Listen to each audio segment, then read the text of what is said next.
Well, the Deupner Coffee House is about 10 years old, and it was founded by a number of Hopkins High School students, and basically they wanted to find a place of their own that they could decide the programming, decide the events, and things like that.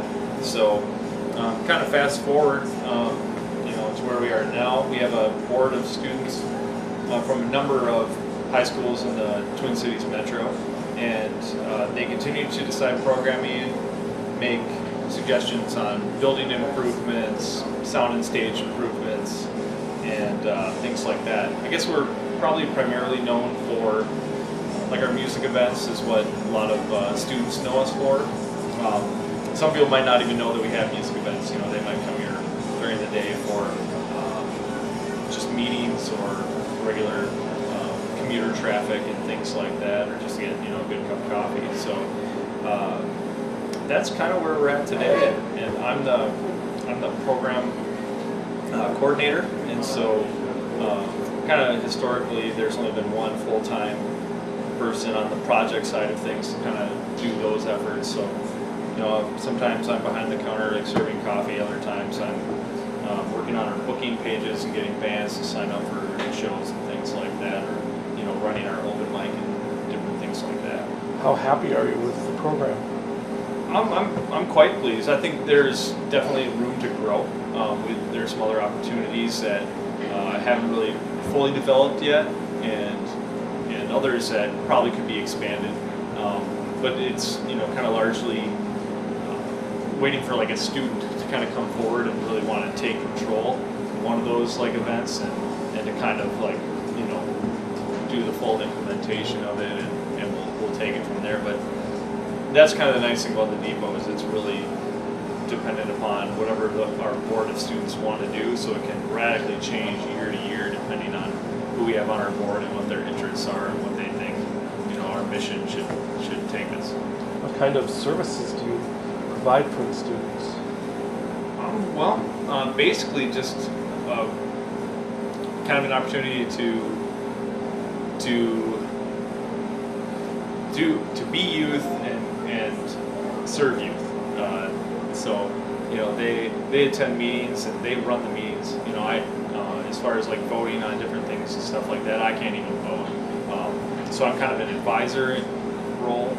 We do have some adult board members, but they get half a vote, and usually they don't vote anyway. But as far as really giving students an opportunity, if they want to do an event on their own, we had a student last month who wanted to have a series of hip-hop shows, and so I talked to her. I said, well, you should join the board, pitch it to them. We might have some grant dollars available for something like that, and so she was able to have her program bring in the artists to the western suburbs, about musicians that maybe younger audiences wouldn't get to see, because shows are 18 plus or 21 plus depending on the other venue in Minneapolis, things like that. So it really kind of gives them a blank page to kind of do whatever they want within our goals to create opportunities for students and chemically free alternatives, and just good times and things like that. What kind of artistic limitations does the board apply to what kind of performances are here? Well, open mic is pretty much an open mic. There's not an awful lot of restrictions. We really just try and focus on what the overall message is, not so much whether there's swearing in it and things like that. More so, things that would be a red flag for us, or artists that would not be asked to come back would be any variety of negative isms, racism, sexism, etc., and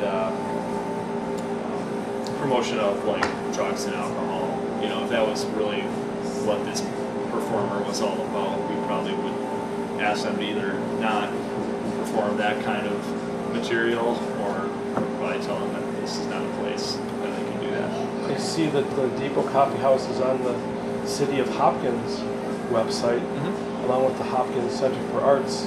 How do you like being a part of the city and the schools? Well, it's it's been kind of a transition actually. We formerly were under the YMCA, and the YMCA used funding that came across it from grants, and then they paid us through that. So, but having the connection to the city is great. So now I'm a City of Hopkins employee, and I do some work up in the schools as well through advertising and marketing classes, and they kind of do some of the promotion for the depot and things like that. But the city is such a great fit. First of all, Hopkins is not really big, so if you're in Hopkins, you're always close to like city, assistants and things like that. So if we have maintenance emergencies and things, they'll definitely help us out. Three Rivers Park District is actually our leaseholder or landlord. So what do they hold the lease? The railroad actually owns the building. So it's kind of like a multi-community organization collaboration to maintain the building and the site and different things like that. Yeah, the city and the school is a great fit. I saw you had a pretty big budget. How satisfied are you with your budget? We're pretty spoiled right now in this economic climate.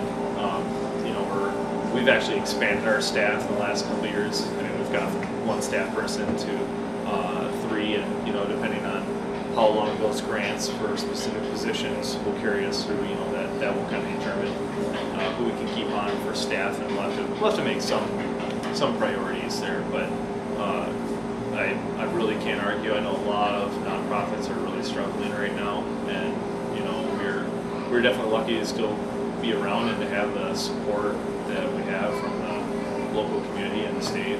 It's been really great. Well, that sounds like you've answered most of my questions. Is there anything else from your part? Just I guess to tell anybody that's interested in this kind of thing, whether you're a student or whether you're an adult and you want to get involved, there are many different opportunities to kind of help strengthen the depot and utilize your own interests, kind of for the greater good here. All right, thanks. Yeah.